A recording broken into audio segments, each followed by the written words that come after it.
उपन्यास कसब, फाइल संख्या 17। अंततः वे जा रहे हैं लोकेशन देखने। ये नई बनी हुई गाड़ी सड़क है। हिसालूवाद को गाड़ी सड़कों का बनना यूं भी अच्छा नहीं लगता, और ये सड़कें तो बनाई गई भी मुख्य रूप से प्रतिरक्षा के लिए हैं, प्रगति के लिए नहीं। जंगल पहले से कम हो गए हैं। हिमालय पर बर्फ भी कम दिख रही है। हिसालूवादी डीडी परिवेश संरक्षावादी भी हुआ जा रहा है। गंगोली हाट के निकट एक गांव में गाड़ी रुकवाई है डीडी ने। उसे इच्छा हुई कि कुछ ठेठ गंवारपन की बातें कहे सुने।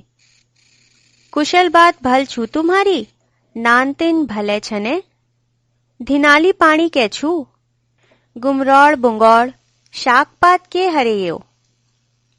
ठीक तो हो, बच्चे मजे से। ढोर डंगर क्या है, दुधारू बगैर दूध के।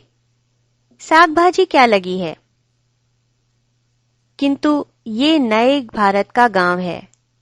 गांव वालों ने उसे अफसर समझा है। उनके पास भ्रष्टाचार की शिकायतें हैं। उनमें राजनीतिक गिरोहबंदी है। उनकी बातें नल टंकी न लगने, बिजली न आने, बेईमान छोटे अफसरों और सिप्पेबाज लोगों की मिली भगत से सरकारी सहायता का सामान वितरण न होने के संबंध में है। बेईमानी ऐसी आग लग रचे के क्योई वीक, बिजुई खाम लगे गई, बिजुई आई ने, टैंकी बनिए राखी, खाली पड़ी छू जब सीमेंट मिलौल तबे के होल। दो स्थानीय नेता, दो स्थानीय अमीर, सभी सीमेंट के मकान वाले आ गए हैं, ये देखने भालने की कौन साहब आया है जिसके साथ इसी जिले के एक परिचित छोटे साहब सूचना अधिकारी सक्सेना भी हैं। अमीर अलग अलग जातियों के हैं, नेता अलग अलग दलों के, लेकिन उनका एक विशिष्ट वर्ग है। उनमें शहरियत अधिक है। वे दरिद्रता की उप संस्कृति से ऊंचे उठे हैं। शेष गांव ज्यों का त्यों दरिद्र लग रहा है देवी दत्त को। वे सब गंगोली हाट वाली कुमाऊनी बोल रहे हैं, जिसके उच्चारण का गाढ़ापन यहां के लोगों को प्रीतिकर और बाहर वालों को विचित्र लगता है। हला वाली प्रीतिकर बोली बोलने सुनने के बावजूद देवी दत्त को अच्छा नहीं लग रहा है। इस बोली में भ्रष्ट राजनीति बोल रही है। गंगोली हाट नेपाल के तस्करों द्वारा लाई गई, चीन द्वारा नेपाल भिजवाई गई पॉलिएस्टर की कमीज पहने है। ट्रांजिस्टर पर विविध भारती सुन रहा है और अमेरिका पलट देवी दत्त को बुरा लग रहा है। गंगोली हाट साहब लोगों के लिए प्राथमिक पाठशाला में खस्ताहाल कुर्सियां उठा लाया है। साहब लोगों को बिस्कुट दिए गए हैं और मग में चाय।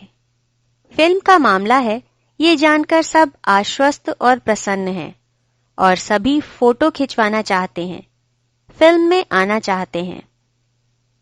आम धारणा ये है कि अमिताभ बच्चन और रेखा कुछ दिन बाद आने वाले होंगे, जब यहां ये सैप लोग सब सेट कर देंगे। देवी दत्त को बिस्कुट भी बुरे लग रहे हैं। क्या इसके लिए एक परात में काली सोयाबीन की लपसी भट्टी परोसवा दें, मक्खियों समेत, और इसके साथ 4-5 सिंगड़ुआ यानी बहती नाक वाले बच्चे बिठवा दें उसी परात में खाने के लिए। ये देवी दत्त क्यों आंतरिक मौन में खोया चला जा रहा है? क्या प्रगतिशील देवी दत्त प्रगति विरोधी भी है?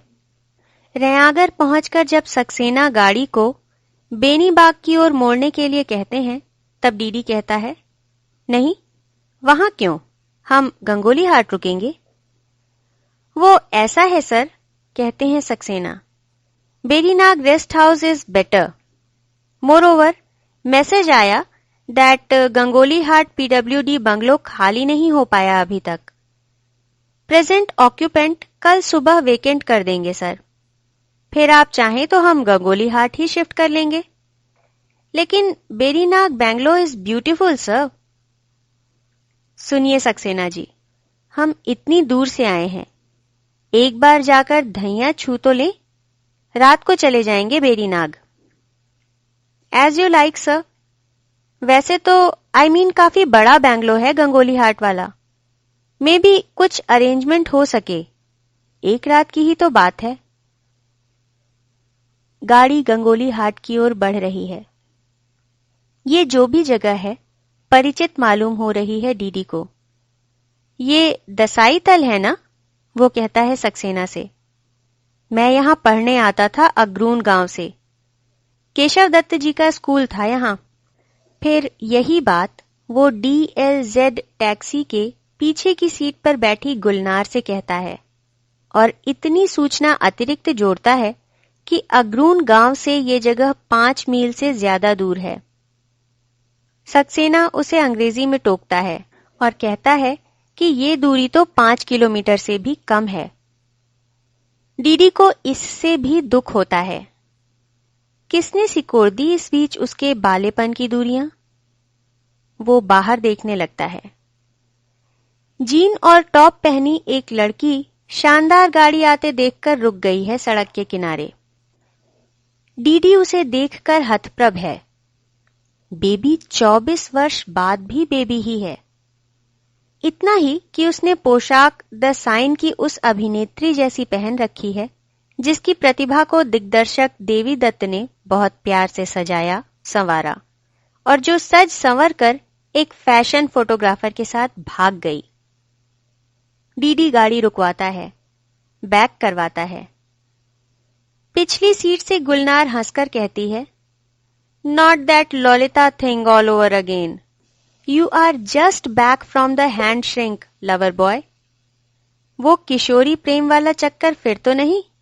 अभी अभी तो मनोचिकित्सा करा के लौटे हो प्रेमी पुत। बैक होती गाड़ी से डीडी उस बेबी को देख रहा है। जीन के ऊपर बेबी अंगियानुमा फीतेदार टॉप पहनी है जो चोप जैसे स्तनों पर कसा हुआ है और जिसके नीचे जीन के बदरंग नीले तट तक गोरा मांस फैला हुआ है। वो इस बेबी के टटकेपन को गंगोली हाटी उच्चारण जितनी गाढ़ी लालसा से देख रहा है। क्या इसलिए कि इसके अपना कोई बच्चा नहीं है? ये इसे गोद लेना चाहता है पिता और प्रेमी की संयुक्त भूमिका में, या इसलिए कि इसके माध्यम से वो अपने टटकेपन का आह्वान करना चाहता है? वो भी उसे देख रही है, बड़े बड़े शीशों वाले अपने धूप के चश्मे की एक डंडी होठों में दबाए कौतूहल से मुस्कुराते हुए। हेलो, पूछता है डीडी इस जीन सिमंस से। गोइंग माई वे? लड़की अंग्रेजी में ही बताती है कि मुझे रेस्ट हाउस तक जाना है। डीडी आगे का ही दरवाजा खोलता है। सक्सेना साहब उतरकर पीछे बैठ जाते हैं। गाड़ी चलती है तो सक्सेना साहब पूछते हैं, यू आर मिस मिश्रा ना मैडम? लड़की जवाब में यस की जगह नितांत अमेरिकी दैट्स राइट कहती है। हमारे चीफ सेक्रेटरी की डॉटर हैं साहब। सक्सेना डीडी को सूचित करता है। वहीं ठहरे हैं रेस्ट हाउस में। लड़की पलटकर पीछे सीट पर बैठे कैमरामैन को देखती है। जिज्ञासु होती है उसके उपकरणों के विषय में। प्रसन्न होती है ये जानकर कि ये लोग हॉलीवुड से आए हैं। वो बहुत उत्साह से कैमरामैन और गुलनार से अमेरिका के विषय में बतिया रही है। बता रही है कि मैं विद्यार्जन के लिए अमेरिका जाने की जिद कर रही हूं और मेरी मां राजी नहीं होती। वो पलटकर बात कर रही है और इस क्रम में डीडी से सट गई है, उस पर गिरी पड़ रही है। डीडी उसे देख रहा है बीच बीच में, किंतु बातचीत में कोई हिस्सा नहीं ले रहा है। वो अपने अतीत के बारे में सोच रहा है जो उसका भविष्य नहीं हो सकता, लेकिन जिसे अतीत मान लेना आत्मघाती निराशा को जन्म देना है। रेस्ट हाउस पहुंचकर सक्सेना साहब गुलनार के साथ भीतर जाते हैं। कैमरामैन रेलिंग के पास खड़े होकर सामने फैले हिमालय को देखने लगता है। डीडी गाड़ी के पास ही खड़ा रहता है, खामोश। वो लड़की भीतर जाने को कदम बढ़ाती है और फिर लौट आती है। डीडी का धन्यवाद करती है और कहती है, imagine meeting you all in this dull joint. इस नीरस जगह में हॉलीवुड वाले मिलेंगे, इसकी मैं कल्पना नहीं कर सकती थी। वो ये जानकर आश्चर्यचकित होती है कि डेव कहलाने वाला ये व्यक्ति इस गंगोली हाट में फिल्म बनाने आया है। मैं तो यहीं पला हूं, डीडी कहता है अंग्रेजी में। मेरा नाम देवीदत्त तिवारी। देखने से तो ऐसा नहीं लगता, वो कहती है अंग्रेजी में।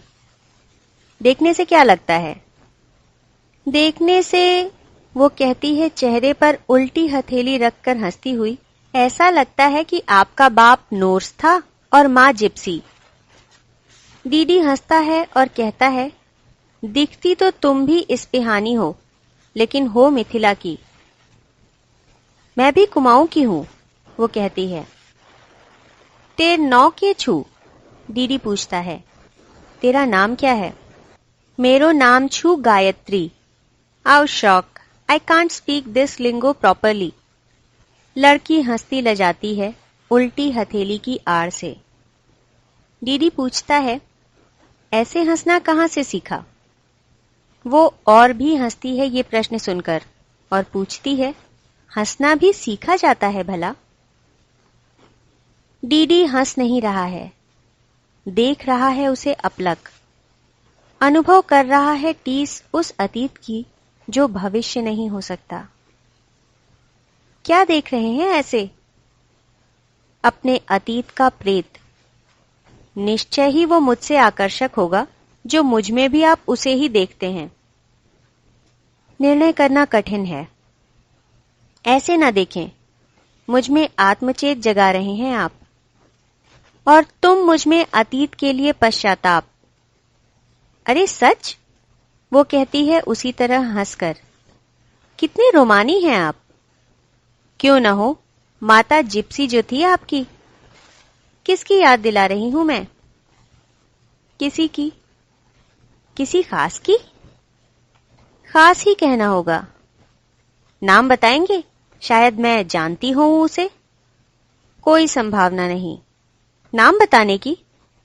बताकर भी तुम्हारे उसे जानने की। बताइए तो। वो तुम्हारी जुड़वा थी कोई, तुम्हारे जैसी बेबी। बेबी ही कहते थे उसे। यूं उसका नाम मैत्रेयी था। ओह नो, वो लड़की डीडी के कंधे पर हाथ मारती है, हंसी से दोहरी हो जाती है। This is just unbelievable, I must tell her प्रेंतो, कहती है वो लड़की। ये तो अद्भुत संयोग है, मुझे तुरंत जाकर उसे बताना चाहिए। ईजा, ओ ईजा, पुकारती हुई वो दौड़ती है रेस्ट हाउस की तरफ, किसी नचने भालू की तरह, अपने दोनों हाथ मोड़कर सामने उठाए हुए, इधर से उधर लहराते हुए।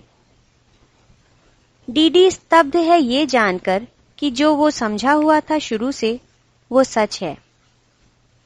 मोड़ से आती है लड़की की आवाज, ईजा, you can't imagine who has come. मां, तू सोच भी नहीं सकती कौन आया है। मोड़ लेकर अब वे डीडी के सामने हैं। गायत्री और एक औरत जो उस लड़की की मां नहीं, बड़ी और कोई बहुत बड़ी नहीं, बहन लगती है। लड़की इशारा कर रही है डीडी की ओर और कह रही है, your childhood sweet heart, that's who. तेरे बालेपन का साथी, और कौन? दिग्दर्शक देवीदत्त और कला संरक्षिका मैत्रेयी आमने सामने हैं। मैत्रेयी बेबी का ही परिष्कृत संस्करण है, ये देख रहा है डीडी। ये मैत्रेयी बच्ची को झिड़क रही है अंग्रेजी में कि बदतमीजी नहीं करते।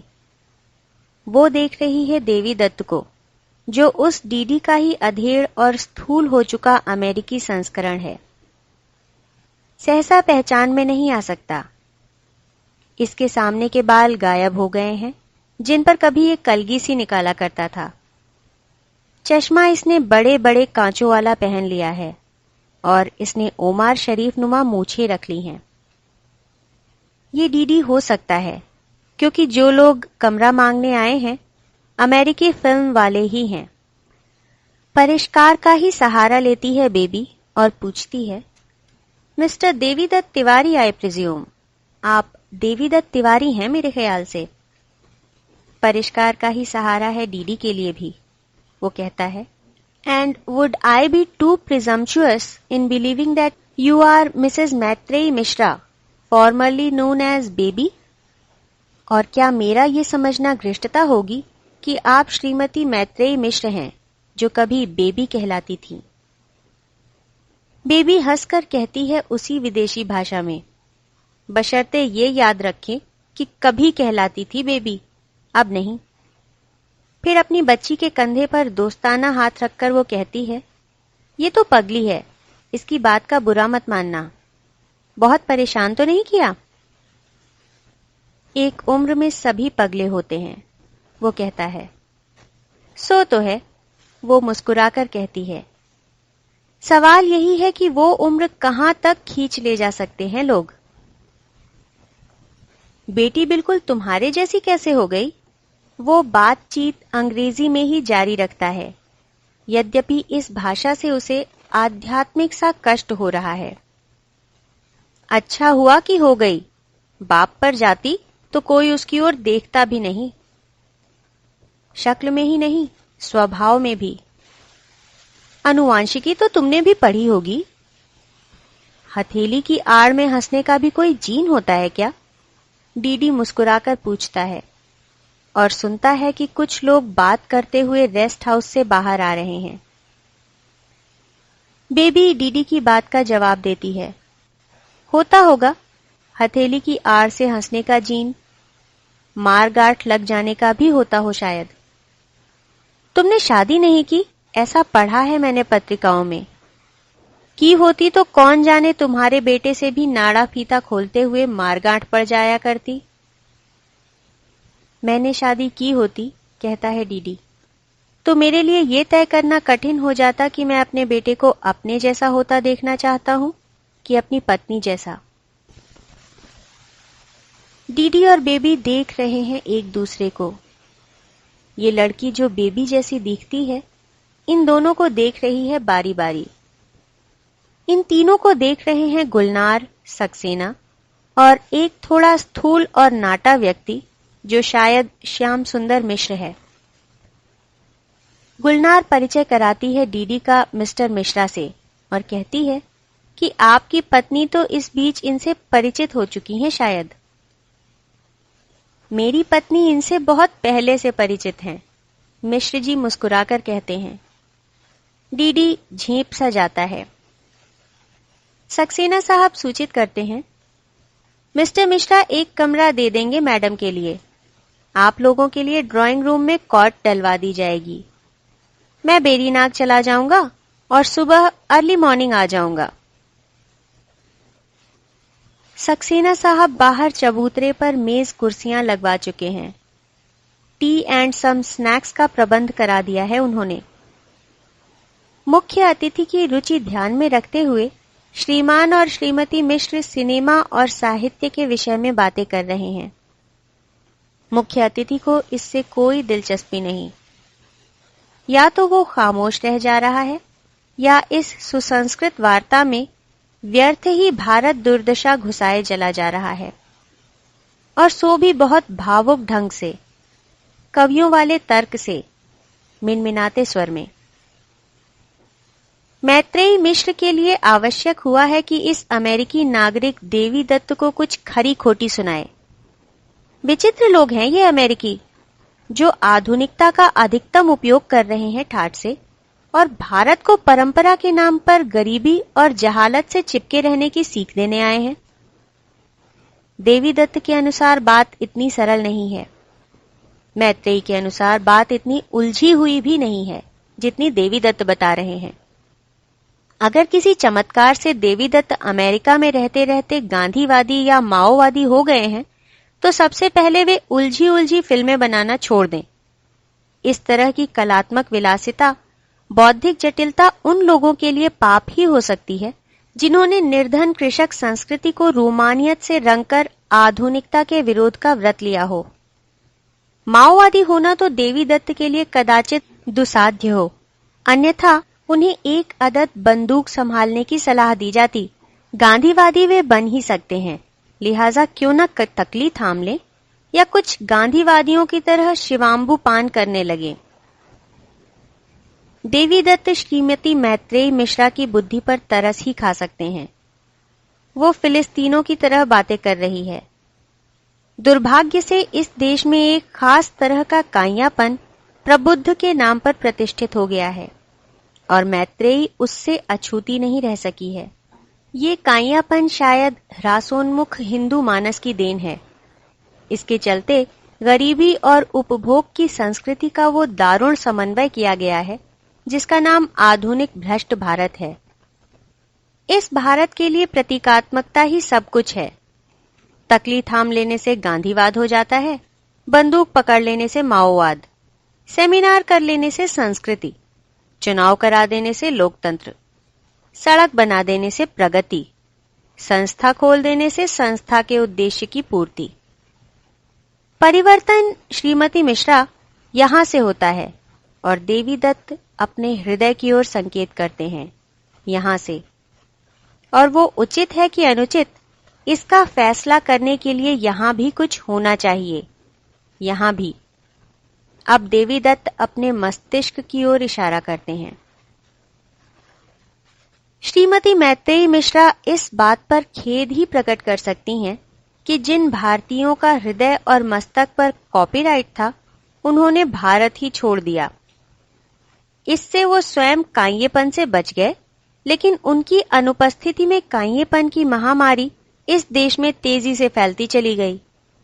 विदेश में निश्चय ही उनकी उपस्थिति में कुछ वैसा ही सुधार हुआ होगा जैसा हरे राम हरे कृष्ण वाले प्रभुपाद जी की उपस्थिति से। मां की कुर्सी के पीछे खड़ी लड़की इस बहस को देख रही है, सुन नहीं रही है। शास्त्रियों की बहस होती ही उबाऊ है, लेकिन ये तो भूतपूर्व किंवा अभूतपूर्व प्रेमियों की बहस भी है।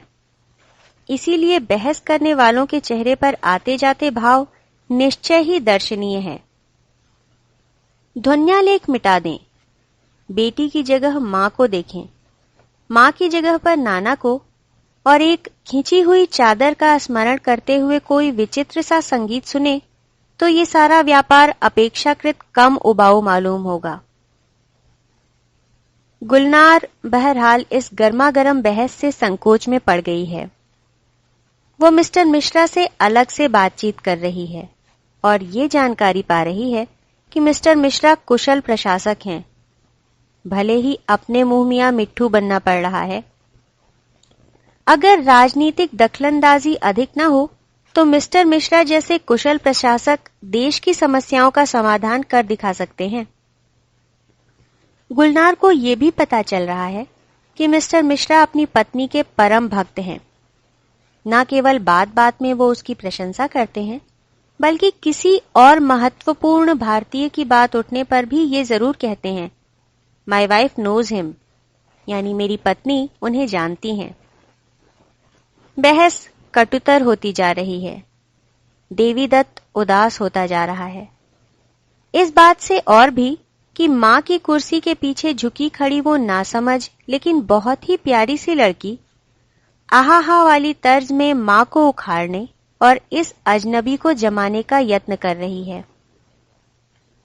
सहसा गुलनार कहती है, चलो थोड़ा घूम फिर आएं, कुछ तो आज भी देख सकेंगे। मंदिर बहुत दूर है क्या? सक्सेना साहब बताते हैं कि पास ही है। लड़की कहती है कि मैं भी जाऊंगी। लड़की की मां अपने पति से कहती है कि आप भी साथ जाएं। मिसेस मिश्रा खुद नहीं जाएंगी, सामान बंधवाएंगी। मिसेस मिश्रा का विचार है कि रात बेरीनाग रेस्ट हाउस में काट ली जाए और अमेरिकी मेहमानों को यहां आराम से बसने दिया जाए। मिस्टर और मिसेस मिश्रा एक दूसरे को देखते हैं, डीडी जमीन को। बिटिया मचलती है कि यहां रहेंगे, बहुत आनंद आएगा। गुलनार का अनुरोध है कि आप लोग यहीं रहिए ना। मिसेस मिश्रा मुस्कुराते हुए बेटी की जिद और गुलनार का अनुरोध दोनों टाल देती हैं। डीडी ने पैदल चलने के लिए नया जूता पहना है, कैनवस का सिपाहियों वाला बूट, फीतेदार। काट रहा है वो उसे। पता नहीं और भी क्या क्या है जो उसे काट रहा है गंगोली हाट में घूमते हुए। एक तो अपना अतीत, दूसरा गंगोली हाट का वर्तमान, तीसरा ये तथ्य कि सक्सेना साहब के मुकाबले में वो गंगोली हाट के विषय में अज्ञानी हो चला है। इस बीच वो कुछ भी कहता है, वे गलती निकालते हैं। चौथी चीज जो उसे काट रही है वो है एक जीन सिमंस नुमा किशोरी की उपस्थिति। इस किशोरी को उससे छेड़खानी करने में बहुत आनंद आ रहा है। वो उसे लड़ियाना चाहता है, उससे लड़ना चाहता है, पर उसे संकोच होता है। गायत्री है इस लड़की का नाम, मैत्रेयी नहीं। किंतु नाम से क्या होता है? वो एक प्यारी सी लड़की है, बस। यही बस अब डीडी के वश का नहीं। अब क्या, कभी नहीं था। मंदिर में कैमरामैन और गुलनार बलि की विधि के बारे में तरह तरह के सवाल कर रहे हैं।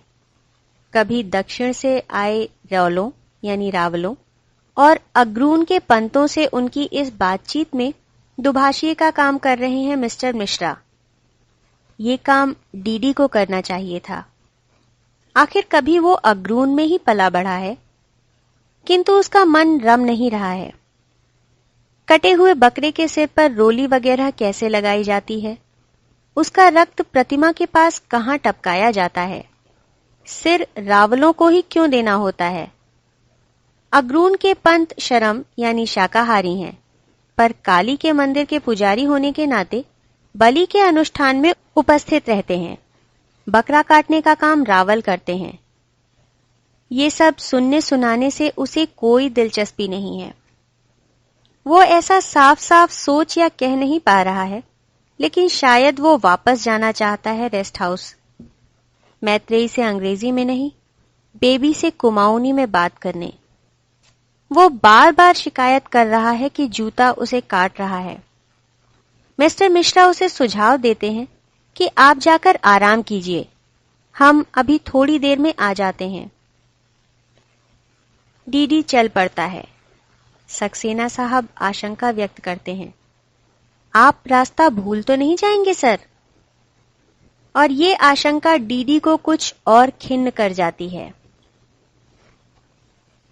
श्रीमती मैत्रेयी मिश्रा सामान बंधवा चुकी हैं। ये समझना गलत होगा कि वो भाग रही हैं।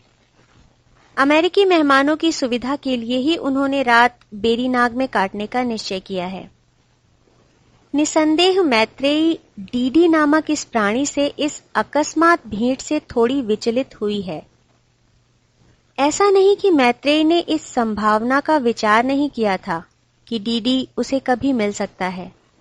इतना ही कि उसे विश्वास था कि उनके मध्य सहजता रहेगी। सत ही सही, पर सहजता वैसी ही जैसी कि दया और उसके मध्य है।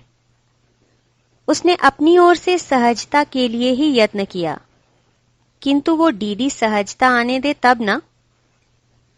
एक दिन वो बेबी की नग्न देह पर इस तरह चादर खींच गया था मानो वो बेबी की लाश हो। उस दिन बेबी ने बाहर आकर कहा था कि मैं विधवा हो गई हूं, अर्थात डीडी मर गया है।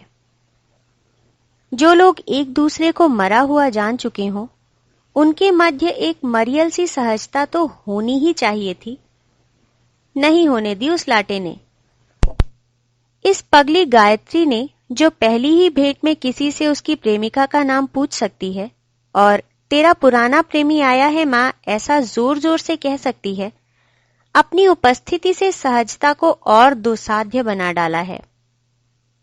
वो बेबी की याद दिलाती है मैत्रेयी को, बेबी की ही याद दिलाती है देवी दत्त को। दुर्भाग्य कि गायत्री को लाटे पसंद हैं। कदाचित लाटे पसंद करने का भी कोई जीन होता होगा। दुर्भाग्य कि कभी मैत्रेयी को भी एक लाटा पसंद था।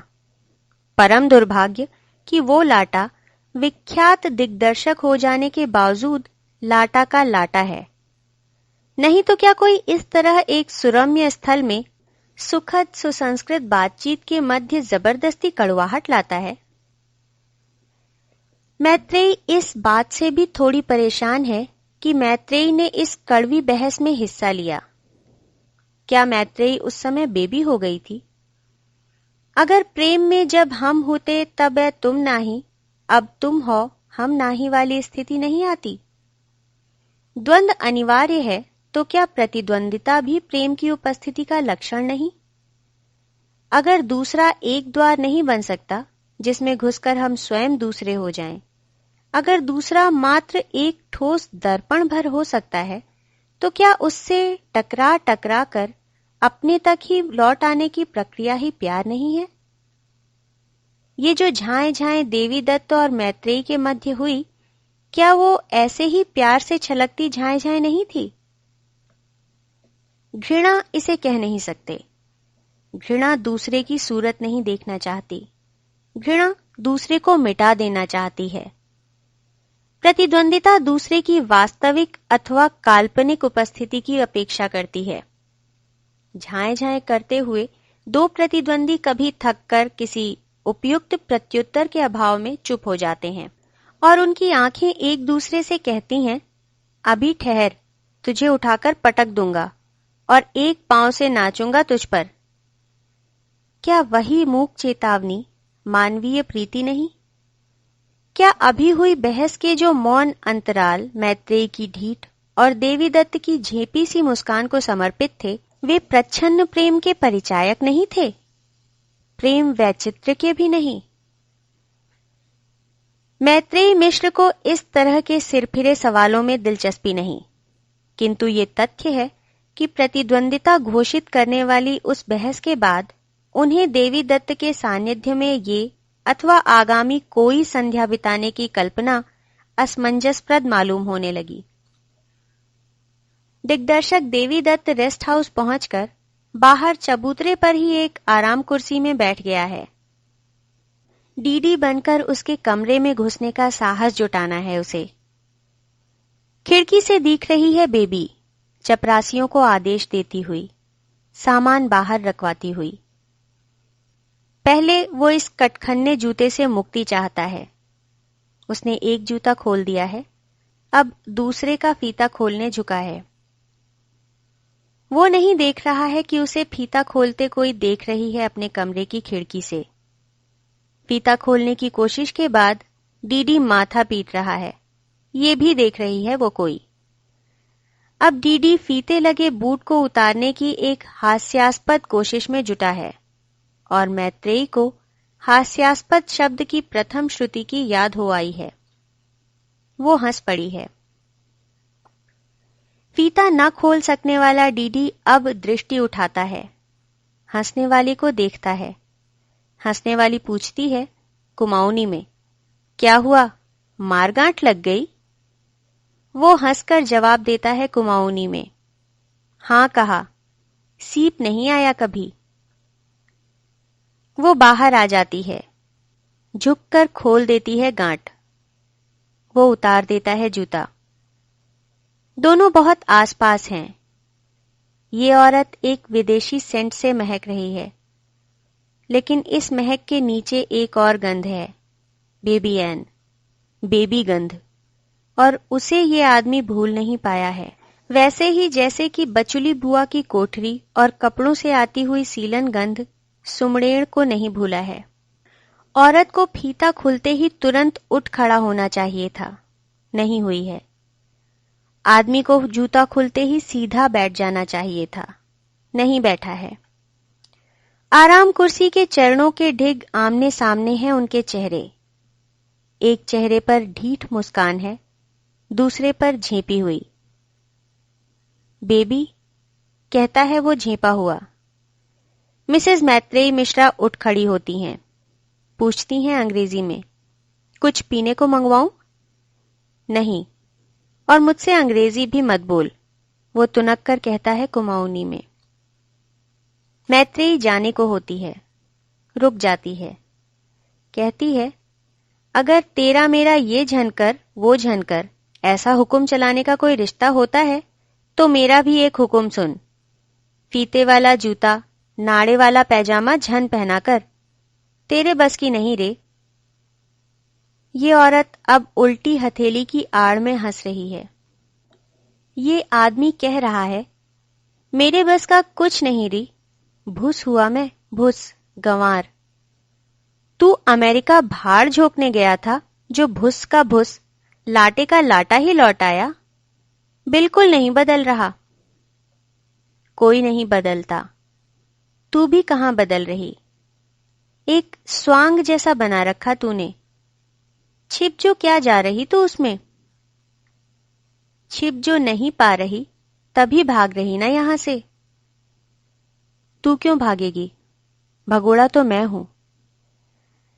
जब तू भाग गया ठहरा उस दिन, तब कैसे समझ रहा कुछ नहीं बदला करके। कुछ तो बदला होगा उस दिन ना। और वो दिन फिर नहीं आ सकता, कहता है ये आदमी, और दोहराता है इस वक्तव्य को मानो वो इसे प्रश्नवाचक बनाना चाहता हो। एक दिन वहां गणानाथ में तूने मुझसे कहा था कि ये सुंदर स्थान पहले भी थे, मैं भी थी, तू भी था। कई बार हम मिल रहे इस सुंदर संसार में, और हर बार तू मेरे अयोग्य पाया जा रहा, इसीलिए बार बार जन्म ले रहे। कहा था ना। कहा तो था। अब क्या कहता है। अब भी तो तुझे विश्वास है कि हमारा जन्म बार बार हुआ, बार बार होगा। होता है कोई अगला जन्म। अगर होता हो तो। ये आदमी कुर्सी से उठ जाता है, इस औरत के सामने खड़े होकर विह्वल स्वर में पूछता है, अगर होता हो तो बेबी। तो बेबी। ये आदमी चाहता है कि ये औरत इस तो का कोई उत्तर न दे, कातर उसे देखे क्षण भर, मुंह फेर ले और चली जाए चुपचाप। किंतु इस औरत के पास इस तो का अप्रत्याशित सा उत्तर है। होता हो तो, कहती है औरत मुस्कुराकर, मैं यही चाहूंगी, यही मनाऊंगी भगवान से कि तू मेरे अयोग्य पाया जाए लाटे। इस आदमी और इस औरत के मध्य कहीं वज्रपात हुआ है। इस वज्र का प्रकाश जिन दो जोड़ा आंखों में कौंधा है, उनका परम प्रतिद्वंदिता का भाव शब्दों में बंध नहीं सकता। बार बार तू मेरे अयोग्य ठहरे, बार बार मैं आ सकूं इस सुंदर संसार में तुझसे पीछा करवाने के लिए। ये औरत उल्टी हथेली की आड़ से हंसती है। इस आदमी के रक्त में अभी तक अनजाना सा एक हार्मोन प्रवाहित हो रहा है, जो कंठ में जाने कैसी शुष्कता, गात में जाने कैसा कंप आदि उत्पन्न कर रहा है। उसके प्रभाव को झुठलाने के लिए वो मुस्कुराने की कोशिश में है। वो मुस्कुरा नहीं पा रहा है, इसलिए होठों पर जीभ फेर रहा है। सौभाग्य से और लोग आते दिखाई दे रहे हैं अब। दीदी स्वस्थ हो सका है, मुस्कुराकर कह रहा है, तो लुका छिपी के अगले दौर तक के लिए विदा। एक गाड़ी गंगोली हाट से बेरीनाग की ओर जा रही है। मिस्टर मिश्रा स्वयं चला रहे हैं। पत्नी पास बैठी है। पीछे की सीट पर बैठी बेटी माता पिता के मध्य चेहरा घुसाए है अपना। श्याम सुंदर मिश्र जंगलों में डूबती सांझ देखता है। इस सांझ के प्रकाश में अपनी विचारमग्न पत्नी का चेहरा देखता है। वो स्टीयरिंग से एक हाथ हटाता है और पत्नी की गदोली अपनी गदोली में ले लेता है। पत्नी कहती है, श्याम, तुमने उन्हें लखनऊ तो बुला लिया, लेकिन के आगे वो जो कुछ भी निसंकोच कह सकेगी, लचर ही सुनाई पड़ेगा पति को। इसीलिए वाक्य अधूरा छोड़ दिया है उसने। लेकिन मुझे तो दिल्ली जाना था ना। लेकिन कहीं दया के IAS बेटे की शादी उन्हीं दिनों हुई तो? लेकिन गुलनार की पसंद का भोजन हम कैसे बना पाएंगे? लेकिन के बाद वाक्य पूरा करने के लिए कई बातें सूझती हैं, सोची जा सकती हैं।